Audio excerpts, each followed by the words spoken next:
सुंदर साथ जी, आज का टॉपिक मैं दोहरा देती हूँ कि मंदिर में वाणी पधराने के साथ क्या बाल मुकुंद जी की मूर्ति को पधराना उचित है या अनुचित है। तो मैं मीना बहन को बुलाना चाहती हूँ। मीना बहन, आप आइए, बताइए इसके बारे में।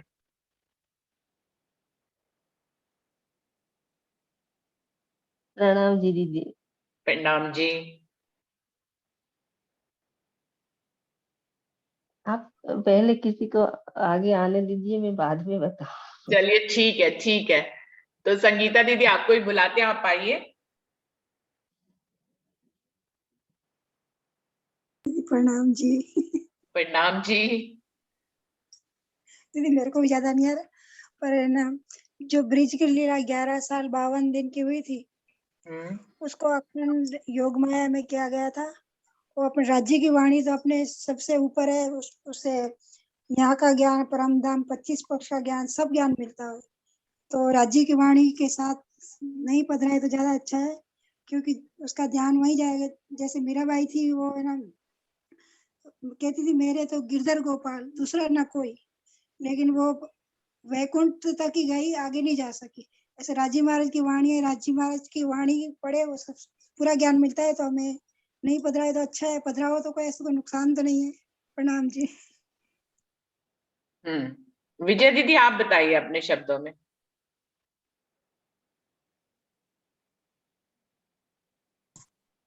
प्रणाम बहन जी। प्रणाम जी।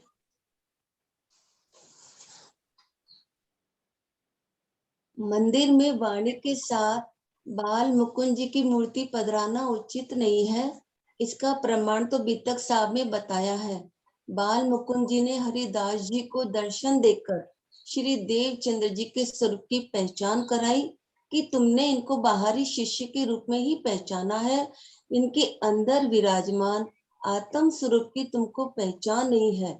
इनके धनी पार ब्रह्म ने ब्रिज में 11 साल 52 दिन तक मेरे ही तन में बैठकर लीला की थी, जिसके बदले में उन्होंने मुझे भव सागर से पार गोलोक में अखंड कर दिया है। मैं तो इनके एहसान का बदला ही नहीं चुका सकता, तो इनसे सेवा कैसे करा सकता हूँ, इसलिए मुझे इनके घर पधराने को नहीं देना। प्रणाम बहन जी। बाकी तो सबके अपने अपने भाव है बहन जी। बिल्कुल बिल्कुल। अमिता व्यास जी, आपको बुलाना चाहूंगी, आप बताइए कुछ इसके बारे में।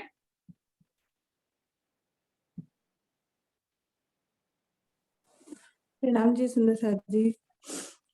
इसके बारे में तो मुझे ज्यादा कुछ तो नॉलेज नहीं है, पर वही बात अभी जैसे सुंदर साथ ने कहा कि बाल मुकुंद जी में राज्य की ने शक्ति ने प्रवेश करके लीला जरूर की थी, पर वो जैसे वो तो एक लीला के रूप में उनका तन चुना गया था। पर वो अब जब प्राणनाथ जी जाहिर हो गए हैं, राज्य जाहिर हो गए अपनी सारी शक्तियों के साथ, तो मुझे नहीं लगता कि मतलब बाल मुकुंद जी की सेवा होनी चाहिए अब, या उनको विराजमान करना चाहिए, क्योंकि सुंदर साथ या फिर जो नए लोग हैं उनको भी यही लगेगा कि ये तो वो मतलब सब अंदर तक जाते नहीं है, ना ही पूछते हैं कभी कि भाई ये किसका स्वरूप है या क्या सोच के आप इनकी सेवा कर रहे हो। उनके लिए वही विष्णु का जीव ही होता है। तो अपने लोगों के लिए तो ये अभी मतलब कहीं से भी सही नहीं है। प्रणाम जी। प्रणाम जी। परवीन दीदी, आप बताएंगे आके। प्रणाम जी। प्रणाम जी। हाँ दीदी, ये बात सही, सब सुंदर साहब जो बता रहे हैं बिल्कुल सही बता रहे हैं कि बिल्कुल बाल मुकुंद जी के अंदर राज्य महाराज ने लीला जरूर करी थी, पर उस तन को अब योग माया में चौथे विश्व में अखंड कर दिया गया है। और अब उनके अंदर राज्य अब काम नहीं कर रहे हैं।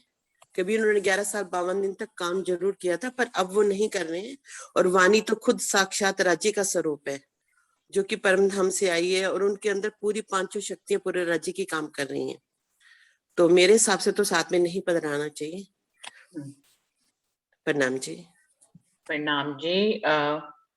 अमित कुमार जी, आप बताएंगे अपने अपने विचार या अपनी भाषा में इस बात को आप कैसे कहेंगे।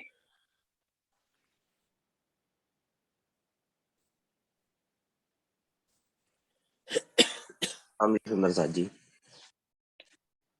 प्रणाम जी। सुंदर सा जी, मैं इस बारे में नहीं बता पाऊंगा, ज्यादा आइडिया नहीं है इसमें। अच्छा अच्छा, चलिए कोई बात नहीं। जस्सी भैया आए हुए। जस्सी जी, आप अपनी भाषा में अपने शब्दों में कुछ कहना चाहेंगे इस बारे में? प्रणाम जी सुंदर साथ जी, प्रणाम सभी जी। के चरणों में प्रणाम। देखिए, वाणी तो सब कुछ क्लियर कर चुकी है, वाणी में तो सब कुछ प्रूव कर दिया है। वाणी में सब सदगुरुजन ने, सबने और साक्षात धनी ने सबको बता दिया कि कोई भी रूप यहाँ का वो यहीं तक का है, चाहे वो मूर्ति के रूप में ही क्यों ना हो। तो मूर्ति का तो कोई काम ही नहीं है, किसी भी तरह की मूर्ति का कोई काम नहीं है। हमारी वाणी ही है जो हमें सब कुछ बता रही है, हर चीज बता रही है। तो मुझे भी ऐसा ही लगता है, मेरी समझ भी यही कहती है, या अब तक जितना धनी ने समझाया है, उपजाया है अब तक दिल में, वो यही है कि मूर्ति किसी विशेष रूप में नहीं होती, मूर्ति हमारी अपनी क्रिएट की हुई चीज होती है। और वाणी जो है वो साक्षात धनी के रूप, धनी ने अपनी जुबान से कही है, तो उससे बेहतर और उससे ऊपर कोई चीज हो ही नहीं सकती। प्रणाम जी सुंदर साथ जी। प्रणाम जी। मैं सबको नाम लेके ही बुलाऊं या सब अपने आप से कोई भी आएंगे इस बारे में बोलने के लिए? सुंदर साथ जी, कोई और अपना विचार? प्रतिभा दीदी, आप आओगे? प्रणाम जी। मेरे भी यही विचार हैं जस्सी जो बोल रहे हैं कि हाँ भी साथ में मूर्ति के रूप में नहीं, वाणी में ही राज्य आके बैठे हैं। हाँ जी, हाँ जी, उन्होंने बोला था मैं तुम्हें वाणी में मिलूंगा, गुम्मट जी में मिलूंगा और सुंदर साथ के दिल में मिलूंगा। हाँ जी, जब उसके बाद साक्षात उनके आवेश स्वरूप में वाणी आई, यही भाव है। हाँ, प्रणाम। प्रणाम जी। अभी मैंने जितने भी सुंदर साथ को बुलाया है, सबका एक मत है कि वाणी के साथ जो है मूर्ति नहीं पधरानी चाहिए। लेकिन अभी मैं सुंदर साथ को नरेश भाई जी को बुलाना चाहूंगी। वो हमेशा एक अलग विचार देते हैं, तो वो बताएंगे कि पधराना उचित है या अनुचित है। दीदी प्रणाम जी। प्रणाम सभी जी। सुंदर साथ को प्रणाम। वीडियो खोलिए ना नरेश भाई।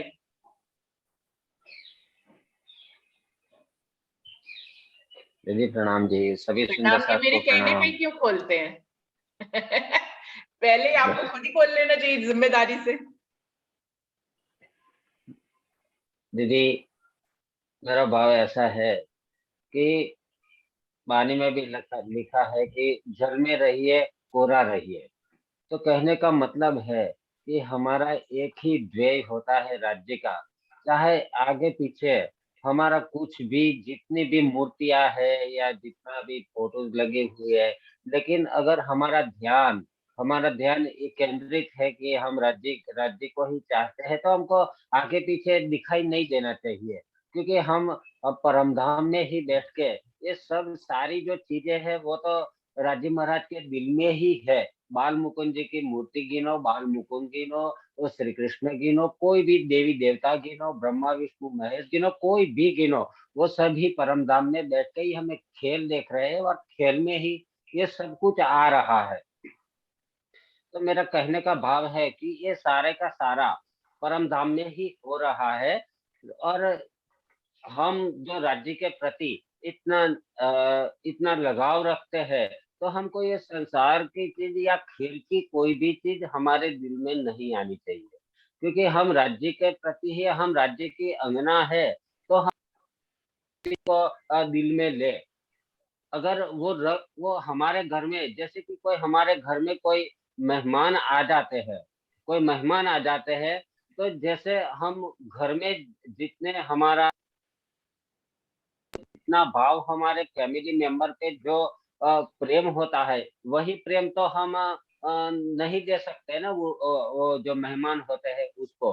तो उसका लगाव अगर वो चला जाता है तो फिर उससे कोई मतलब ही नहीं रहता। क्योंकि हम हमारे ही घर के लोग, हमारा जो घर में जो आवाज एक ही चली ध्येय जाती है होता है भैया। कि आवाज आ रही है सुंदर साथ जी? आपकी आवाज आ रही है नरेश भाई जी, बीच में हंसा बहन की आ रही है, मैं उनको देख वो आप बोलिए नरेश भाई जी। जी दीदी, तो हमारा लक्ष्य परमधाम की ओर ही है, हमारा लक्ष्य माया की ओर भी नहीं है।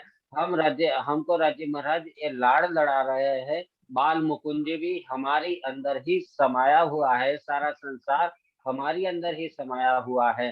तो जब हम जिस दृष्टि से, जिस भाव से हम देखते हैं, उसी भाव से वो प्रकट हो जाते हैं। कि जैसे कि हमने बीतक साहब ने भी देखा कि जब देवचंद्र जी महाराज, जब वो एक प्रसंग आता है कि जो वो जब निकले थे, वो जान में निकले थे, शादी में निकले थे, तो रास्ते में उसको सबसे पहले उसके पिताजी ने, उसकी माताजी ने यही बताया था कि देखो आप रास्ते में जाओगे, वहां तो पूरा रण प्रदेश है, रण में आपको कुछ नहीं मिलेगा, और रण में तो बड़े बड़े डाकू आएंगे, डाकू मिलेंगे। तो सबसे पहले देवचंद्र जी के दिल में एक यही तो बात आ गई थी कि डाकू डाकू है, जो डाकू भी मुझे मिल सकता है। तो उसके पहले उसमें दूसरी कोई चीज नहीं आई थी कि जब वो रास्ते पे निकले, तो देवचंद्र जी महाराज जी को सबसे पहले उसके दिल में वो डाकू का भय भय था कि वो डाकू आएंगे, मुझे मारेंगे, ये चीज करेंगे, वो चीज करेंगे, ये सब बातें होती रहती थी। तो उसके दिल में यही आया और वो गए। तो उसको वो पठान के वेश में सदगुरु देवचंद्र जी को सबसे पहले राजी महाराज ने दर्शन दिया था। तो कहने का मतलब है कि आप जिस भाव से आप देखोगे, उसी भाव से राजी महाराज आपके सामने प्रकट हो जाएंगे। अगर हमारा ध्येय एक ही थे, राजी महाराज का हमारा ध्येय है, तो हम परमधाम में निश्चित बैठे हुए हैं, तो हमारे आगे पीछे चाहे कुछ भी हो जाता है, कुछ भी सारी कुछ भी चीजें हमारे आगे पीछे होती है, तो वो हमको हमारे दिल में नहीं आनी चाहिए। है आगे पीछे है, लेकिन हमारे दिल में नहीं आनी चाहिए। जैसे कि हम संसार में बैठे हैं, तो भी बोलते हैं कि भाई हम सब देवी देवताओं का मंदिर इस संसार में भी है, इस खेल में भी देवी देवताओं का मंदिर भी है, सब कुछ है, लेकिन हम देवी देवताओं के प्रति हमारा लगाव नहीं रहता है।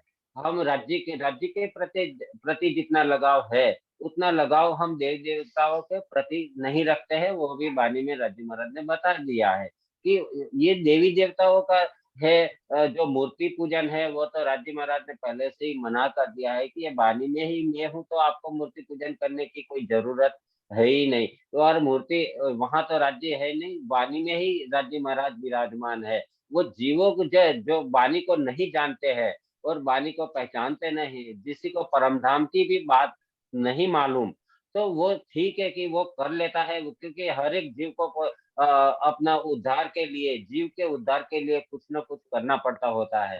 तो दीदी मेरा भाव ऐसा है कि भले हमारे आगे पीछे कहीं भी बुराइयां हो, कहीं भी हो, लेकिन हम सच को ही देखते हैं, और परमधाम में ये सब परमधाम में ही है। तो फिर हम एक ही बात रखें कि राज्य ही हमारा धनी है, और हम हमारे धनी, एक ही धनी को हम पहचाने, और एक ही धनी के चरणों में बैठ के हम एक खेल देख रहे हैं परमधाम में, और बहुत आनंद भी आ रहा है। हम बात कर रहे हैं, वो भी परमधाम में ही बात कर रहे हैं, क्योंकि खेल भी तो परमधाम में चल रहा है ना। तो हम परमधाम में बैठ के बातें कर रहे हैं। दीदी यही मेरा भाव है। प्रणाम जी। नरेश भाई जी के शॉर्ट में जो मैं सारांश के रूप में कहूँ कि नरेश भाई जी ये कहना चाह रहे हैं कि मूर्ति अगर है विवाणी के साथ, जो स्पष्ट रूप में हिंदी भाषा में, कि उसके होने से कोई फर्क ही नहीं पड़ता है। मतलब उच्चतम वाणी उसके साथ विराजमान है, हमारा दिल वाणी से जुड़ा हुआ है, मूर्ति के होने ना होने से कोई प्रतिक्रिया ही नहीं है उनकी इसमें, कि होनी चाहिए, उचित है या अनुचित है, इस बात से कोई फर्क ही नहीं पड़ता है, क्योंकि वो राज्य से जुड़े हुए हैं, वाणी से जुड़े हुए हैं। क्या मैं सही कह रही हूँ नरेश भाई जी? आपने यही कहने का प्रयास किया है? जी दीदी, जी दीदी, बिल्कुल। जी जी। तो सोनल दीदी को बुलाना चाहूंगी। उस दिन आपने नहीं बोला था, आप इस विषय पे कोई अपने विचार देना चाहेंगे? सोनल दीदी।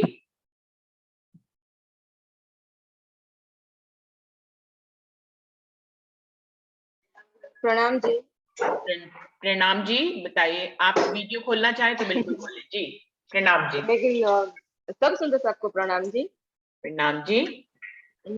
मैं फ्री नहीं हूँ, सॉरी दीदी जी। अच्छा कोई बात नहीं, कोई बात नहीं। खाना दे रही हूँ। जी जी कोई बात नहीं, आप कंटिन्यू करिए, हम लोग आगे बात करते हैं। तो अंजू आप आओगे? हाँ जी, मैं 5-7 मिनट बाद आऊंगी। ठीक है, अंशु आप आओगे?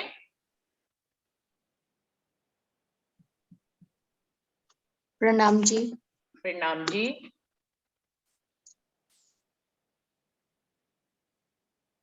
अभी दीदी सबने जो विचार दिए, विजय दीदी ने दिए, परवीन दीदी ने बोला, मैं उनसे बिल्कुल सहमत हूँ कि वाणी में बीतक साहब में ही राज्य ने इसका प्रमाण दिया है हमें, कि जब सदगुरु महाराज को हरिदास जी ने मूर्ति देने के लिए जब बोला कि आपको मैं बाल मुकुंद जी की मूर्ति दूंगा, आप अपने घर में ही उनकी सेवा करें, तो वो मूर्ति वहां से लोप क्यों हो गई फिर? अगर आज हमको मूर्ति रखना कोई गलत नहीं है, तो फिर वो मूर्ति की पूजा उनको क्यों नहीं मिल पाई? वो सेवा वो क्यों नहीं कर पाए?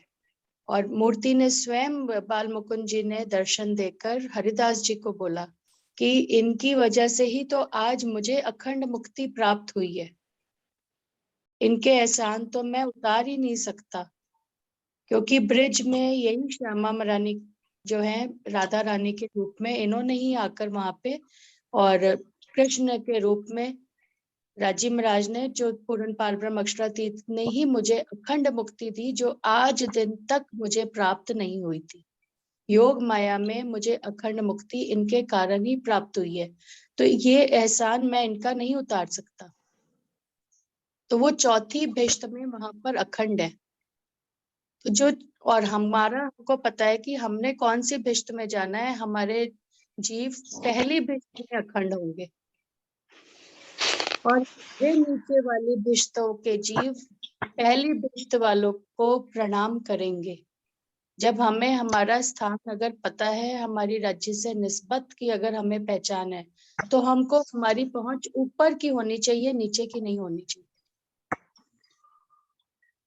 तो मेरे विचार से कि हमें मूर्ति पूजन बिल्कुल भी नहीं करना चाहिए, हमें हमारे धनी से ही सिर्फ प्रीत लगानी है, उनसे ही जुड़ना है। सामने जो चीज पड़ी होती है, नरेश भाई जी का कहना है कि हमको नहीं दिखेगी पर दिखती है। अभी हमारी नजरें इतनी वहां तक नहीं खुल गई हैं कि जो चीज सामने पड़ी हो वो ना दिखे। तो जो चीज दिखती है, फिर मुझे लगता है वहां पे ध्यान भी जा सकता है, तो इसलिए उसको रखने का फिर कोई यूज नहीं है। साक्षात वाणी बताई हुई है हमने, राज्य महाराज स्वयं साक्षात वाणी के रूप में वहां पे हैं, तो हमारा जो है एक ही लक्ष्य होना चाहिए, राज्य महाराज के स्वरूप का दीदार। तो फिर बीच में आड़े, राज्य और हमारे आड़े बीच में फिर कुछ आना ही नहीं चाहिए। मेरे तो यही विचार है। प्रणाम जी। प्रणाम जी। रंजना आप कुछ बताओगे? रंजना। प्रणाम जी दीदी। प्रणाम सुंदर साथ जी। प्रणाम जी। मेरे मन में जो भाव है, देखो अपोजिट भी है वो भी। अब मैं जैसे आप लोगों ने बीतक साहब का ये दृष्टांत दिया कि बाल मुकुंद जी ने दर्शन देके बोला कि धनी देवचंद्र जी ने ही मुझे अखंड किया है, तो मैं उनकी सेवा नहीं ले सकता। लेकिन अगर दूसरा पक्ष स्वामी प्राणनाथ जी का देखिए, जब उन्हें सूरत में विराजमान गादी पे विराजमान किया गया, तो जिस भी पर्सन ने, जिस भी सुंदर साथ ने उनको जिस रूप में देखा, राजीव राज ने क्यों है, स्वामी प्राणनाथ जी ने उनको उसी रूप में दर्शन दिए। किसी ने कृष्ण रूप में उनको दर्शन दिए, किसी ने किसी चीज में, मतलब जिस भाव से उन्होंने देखा। और आज भी हम कहते हैं कि जिस रूप में राजीव महाराज से मिलना चाहे, राजीव महाराज उसी रूप में आके उनसे मिलते हैं। और राज्य से जुड़ने के बाद इस बात का इल्म हो जाता है, लेकिन प्रारंभिक अवस्था में तो मुझे लगता है कि मैंने तो वैसे ही पाया है, तो मैं तो अपनी बात कहूंगी, मैं किसी की नहीं कह सकती, कि मैंने कृष्ण जी के थ्रू ही आगे बढ़ी हूं मैं, तो मैं उनको पीछे नहीं कर सकती। अगर उनकी मूर्ति पड़ी भी है, अब जैसे अंशु दीदी कह रहे थे कि हमारी दृष्टि अभी इतनी नहीं खुली है कि हम सिर्फ राज्य पे ही टारगेट कर सकें, हमारा ध्यान इधर उधर जाता है। तो नरेश भाई जी ने जो बोला, वो उन्होंने क्या बोला कि जब हमारी दृष्टि में राज्य ही बस जाएंगे, वाणी ही बस जाएगी, तो उसके बाद हमारी नजरें और कहीं जाएंगी नहीं। मैं इस बात के बिल्कुल पक्ष में हूँ कि जब राज्य का इल्म हमें आ गया, तो हमारी नजरें राज्य के अलावा कहीं नहीं जाती। अगर हम कृष्ण जी का भी रूप लेते हैं, तो भी राज्य ही दिखते हैं उसमें।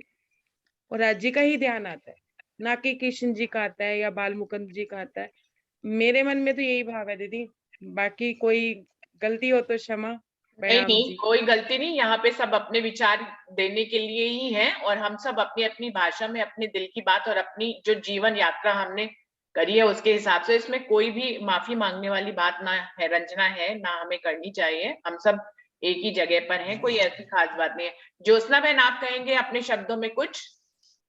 एक मिनट दीदी, मैं कुछ कहना चाहती हूँ। हाँ जी, प्रणाम हरीश, जी। आप कहिए। जब हमने आगे की पहली सीढ़ी, ठीक है कि ब्रिज, रास और जागरण चारों को यहाँ में भोग, राज्य महाराज ने भी यही बात कही है, पर ब्रिज के स्वरूप से हमें अगर आगे के स्वरूप की पहचान हो गई है तो अब हमको फिर उसमें नहीं लगे रहना चाहिए। जब बच्चा सीनियर क्लास में चला जाता है तो वापस फिर उसको ABCD पढ़ाने की नीड नहीं रहती। अंशु दीदी, आपकी इस बात से मैं सहमत हूँ।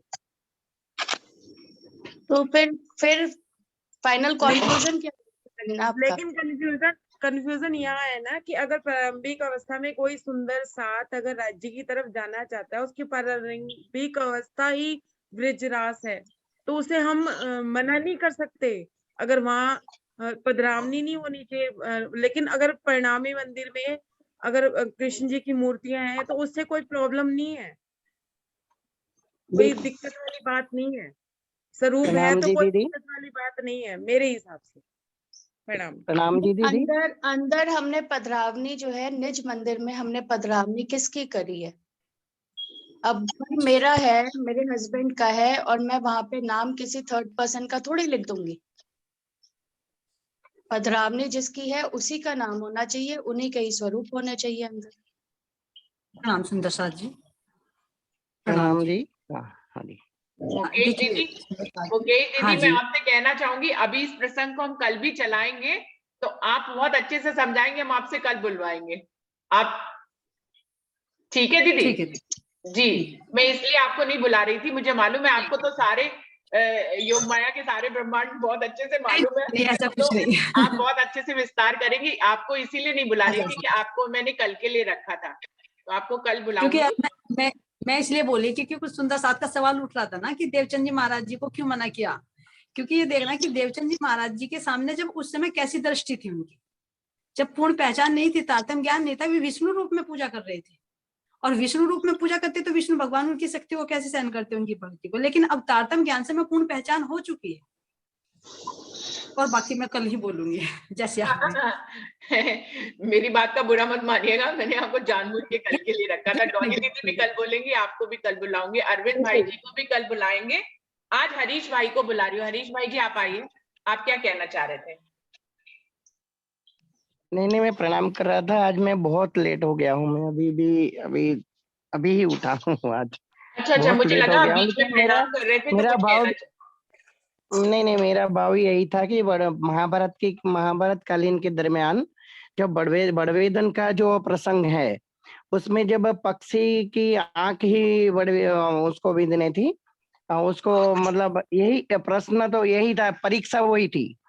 तो मतलब अर्जुन ने पूरे पक्षी को थोड़ा देखा था। पहले पूछा कि अब तुम्हें क्या दिख रहा है, तो बोले कि हाँ मुझे पक्षी। नहीं बेटा और देख ले। तो बोले कि नहीं मुझे अब पक्षी की पक्षी नहीं, मुझे सिर्फ आंख दिख रही है, तो लगा लेती है। मतलब उनका लक्ष्य था वही, मतलब लक्ष्य जो परीक्षा थी वो उनकी आंख को ही, उसको तीर लगाना था आंख को। तो हमारा लक्ष्य वही होना चाहिए कि हमारा लक्ष्य यही है, परम धाम और राज्य महाराज से ही हमारा लगाव है। राज्य महाराज ही हमारे परमात्मा है। तो हमें मूर्ति साथ में नहीं रखनी चाहिए और मूर्ति के बारे में सोचना भी नहीं चाहिए, क्योंकि हमारा लक्ष्य तो परम धाम ही है।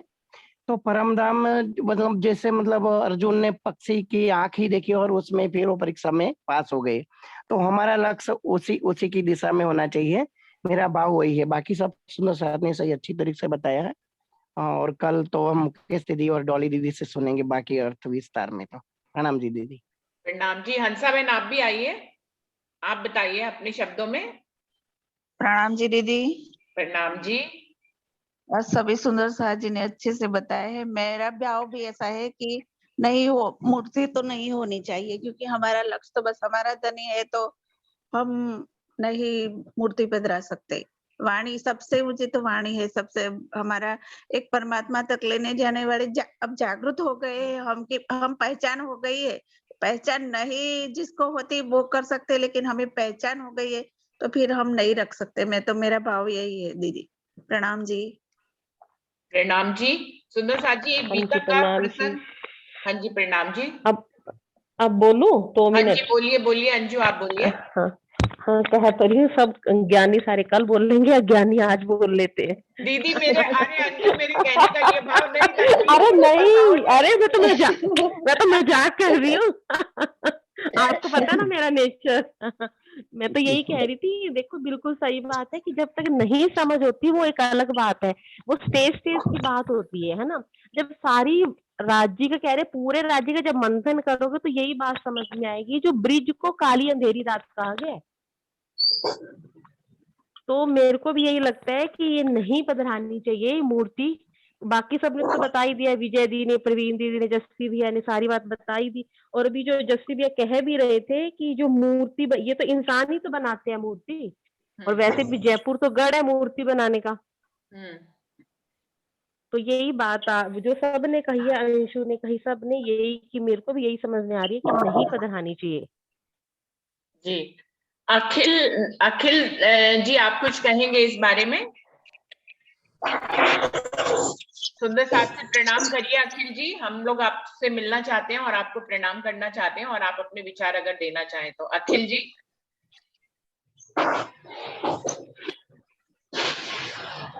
प्रणाम जी। प्रणाम जी। अखिल जी, आप वीडियो ऑन करिए। मैं भी किचन में हूँ तो रहने दीजिए, वीडियो नहीं ऑन करता। अच्छा, आपको अपना विचार, किसी के फोन से बहुत डिस्टरबेंस आ रही है, किसका मुझे समझ में नहीं आ रहा। अखिल जी आप बोलिए। मूर्ति पूजा को लेकर के मेरा क्या मानना है कि जो मूर्ति पूजा होता है, अगर किसी को हम फिजिकली, जैसे हम सब्जी खाते हैं, अगर हम किसी को ला के मिट्टी, हवा, पानी, ये सब्जियां बोले आप खा लो, तो खाएगा? नहीं खाएगा। उसको मतलब एक सब्जी चाहिए। सारी चीजें जो भी बनती हैं, सब्जियां बनती हैं, इन्हीं चीजों से बनती हैं, लेकिन वो डायरेक्टली मिट्टी, हवा, पानी नहीं खा सकता।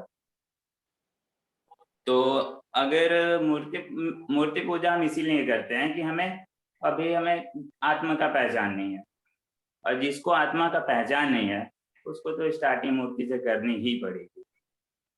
आप डायरेक्टली शरीर से आत्मा तक नहीं पहुंच सकते। आप मन को नहीं जाने, जीव को नहीं जाने, तो आत्मा को कैसे जानोगे? और जितने भी सुंदर से आते हैं बोलते हैं कि मूर्ति पूजा हटा दो, मूर्ति पूजा हटा दो, तो ये चीजें उनके लिए गलत होगा जो अभी शरीर पे ही आश्रित हैं।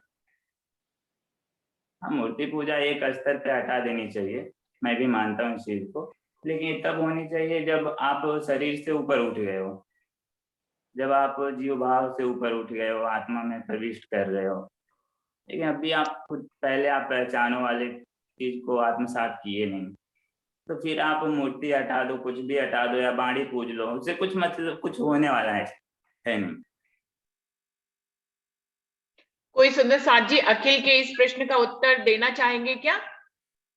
बिल्कुल दीदी, मैं देना चाहूंगी। बिल्कुल, आप दीजिए।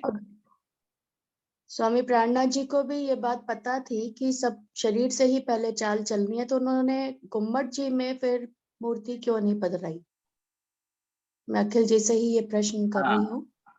वजह ये था कि उस टाइम के जो भी सुंदर साथ थे ना, वो इतने हाई लेवल पे आ गए थे कि उनको आत्मा की पहचान हो गई थी। नहीं, तो उनको ये पता था कि आगे वाले सुंदर साथ भी इसी से जागृत होंगे। वो सिर्फ उतने लोगों के लिए थोड़ी वाणी वहां पधरा के गए थे, उनको तो सब कुछ ही पता था आगे तक का।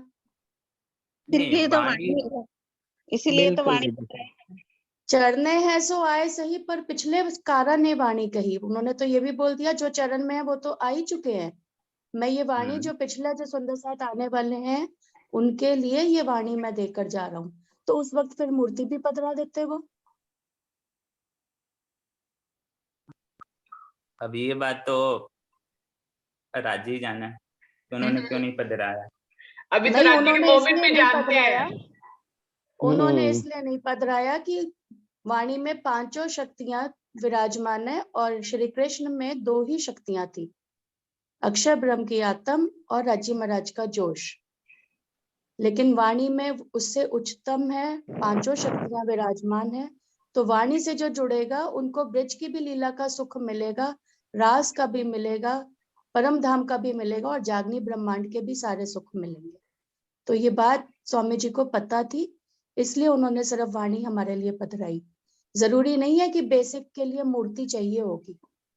हम बच्चे को अगर राज्य के बारे में बताएंगे कि वो उनकी फर्स्ट लीला थी, वो रूप धारण करके वो आए थे। मूर्ति तो हमारी क्रिएशन है, जैसे अभी जस्सी भैया ने बताया, तो जरूरी थोड़ी कि वही रूप था जो मूर्तिकार ने बनाया। उसने तो खुद ही दर्शन नहीं किया, वो कहाँ से बनाएगा? ये तो उसकी बुद्धि की क्रिएशन है। तो बच्चे को हम अगर नया भी सिखा रहे हैं तो उसकी बुद्धि में जो स्वरूप आए उसको खड़ा करने दो ना। राज्य अपने आप उसको उसका स्वरूप खड़ा करेंगे। जरूरी वैसे नहीं है कि बुद्धि मूर्ति देखकर ही उसका स्वरूप खड़ा होगा। हम उसको ये बताएंगे बच्चे को कि ये पहली लीला थी राज्य महाराज की। वो ब्रज में भी आए थे, वो रास में भी आए थे और प्राणनाथ जी के रूप में, धनीदेव चंद जी के रूप में भी वही आए हैं और साक्षात सदगुरु स्वरूप में भी आज वही आए हैं। तो अगर आप किसी बच्चे को बता रहे हो तो आप सारी बात बताओ, उसके बाद उसको राज्य जो स्वरूप थे, जो रूप उसके दिल में बसे वो बसा ले। वो मूर्ति वाला रूप बसाना मेरे विचार से तो सही नहीं है, क्योंकि वो सिर्फ उस मूर्तिकार मूर्ति वाला की रूप ही तो किसी भी हाल में सही नहीं है। बात तो सही है आपकी सही कि नहीं मूर्ति है। पूजा एक लेवल के बाद हर कोई छोड़ देता है। और नहीं, ये मूर्ति बात पूजा एक लेवल के बाद नहीं, हमने तो बचपन से ही नहीं करी, फिर भी राज्य नहीं, मिले ही है। बचपन से आप कैसे नहीं कर सकते? बचपन से नहीं कर रहे हो आप, बचपन में क्या सीखोगे? आपकी बुद्धि कितनी विकसित होती है बचपन में कि आप आत्मा तक आपकी पहुंच हो जाएगी। आत्मा तक नहीं आपका होती, मन ठीक है, इतना ब्रज का ही स्वरूप आता होगा, आगे ब्रज का ही स्वरूप आता होगा, या ब्रज का नहीं, मेरे विचार से हमारे दिल में तो गुम्मट जी का ही स्वरूप हमेशा से बसा रहा। नहीं, घुम्मट जी का भी स्वरूप है तो घुम्मट जी का एक आकृति तो आपने बैठा गुम्मट रखा है जी कि नहीं का बैठा ही रखा जो है? वहां का श्रृंगार शोभा ही बसी रह गई अंदर, कभी ब्रज का श्रृंगार स्वरूप भी शोभा भी आप नहीं अंदर बसा घुस रहे हो आया। तो उसको एक आकृति दे रहे हो आप या नहीं दे रहे हो? नहीं तो वो गुम्मट जी है जी ना साक्षात हमारे, जहाँ राज्य साक्षात आज भी विराजमान है। हाँ, लेकिन राजी को आप किस अगर रूप में बच्चे को देख रहे देना हो? भी है हमने कुछ, तो हम गुम्मट जी देंगे। सबसे आप पहले उनको एक यही बात कहेंगे बताइए, कि आप गुम्मट जी का मूर्ति ध्यान करो बेटा। बहन जी या सुंदर साथ जी, मूर्ति होती क्या है? मूर्ति एक आकृति होती है ना। अब मन बनाता है क्या? मन भी किसी चीज को आकृति तो बनाता है ना। आप अगर बाड़ी को अगर किसी रूप में आप देख रहे हो तो आप किस रूप में देख रहे हो? वो भी तो एक कहीं ना कहीं छवि तो बना के बैठे हो ना आप अपने मन में। तो वही तो बता रहे हैं, उसकी छवि तो गुम्मट जी है, साक्षात देखिए, राज्य वहीं तो पे गुम्मट जी विराजमान भी है। तो एक छवि ही है ना। गुम्मट जी भी एक मूर्ति ही है आपके मन में बैठे हुए। मूर्ति नहीं है, वो मूर्ति नहीं है, वो किसी देखिए की वो बनाई हुई हमारा वो नहीं दाम है है। वो। वहां वाणी नहीं है ऐसा साक्षात। नहीं। मेरे बाड़ी तो यही विचार है, बाकी सबके जो विचार हो वो बताएं। बाड़ी की स्वरूप अलग हो गई। बाड़ी की तो ठीक है, बाड़ी को आप कल्पित नहीं कर सकते। बाड़ी को आप अपने मन से बहुत ऊपर है, चीज है तो मन में आ ही नहीं सकता। ठीक है, लेकिन बाकी बेशक इल्म घुम्मट जी आने को के बाद आप शक कर रहे हैं, शायद मेरा ऐसा भाव है। कैसे? बेशक इल्म आने के बाद भी आप अभी इसी संशय में रह गए हैं। बेशक इल्म है तो फिर भी आप इसी चीज में आप डटे रहते हैं, तो फिर तो आप हम प्रणाम करेंगे आपको सुंदर साथ जी। हरीश क्योंकि बेशक इल्म आने भाई जी वो अपना पक्ष रख रहे हैं। हरीश भाई जी वो एक अपनी बात को कह रहे हैं अखिल जी कि अगर आकृति की बात है तो आकृति, जैसे आपका मन जो है बाल मुकुंद जी की आकृति को धारण करता है अपने हृदय में, तो आपका मन एक आकृति बनाता है। ऐसे वो कह रहे हैं कि गुम्मट जी भी, चाहे राजी वहां पे साक्षात विराजमान है हमें, लेकिन हमारे मन में जब वो आकृति बनती है तो वो हमारे मन की बनती है। तो उनके भावों को समझा जाए और वो अपनी बात जो कह रहे हैं उनके सामंजस्य में कोई सुंदर साथ कोई और बात कहना चाहेगा जो अंशु और अखिल की बात को समझा हो और अपने ढंग से कहना चाहता हो। तो कोई कहना चाहता है इसके बारे में, लेकिन समय कुछ भी नहीं बचा है, 1 सेकंड बचा प्रणाम है। दीदी, एक छोटी सी बात कहना चाहूंगा बस इसके अंदर। छोटी जी सी एक बात जो मुझे समझ में आई, वो सिर्फ इतनी सी बात कि वो जो अखिल जी जो कह रहे हैं वो और जो हमारी वाणी, हम दोनों को अगर पक्षों को साथ में रखते हैं तो इसमें हमेशा हर चीज के दो पहलू होते हैं। मन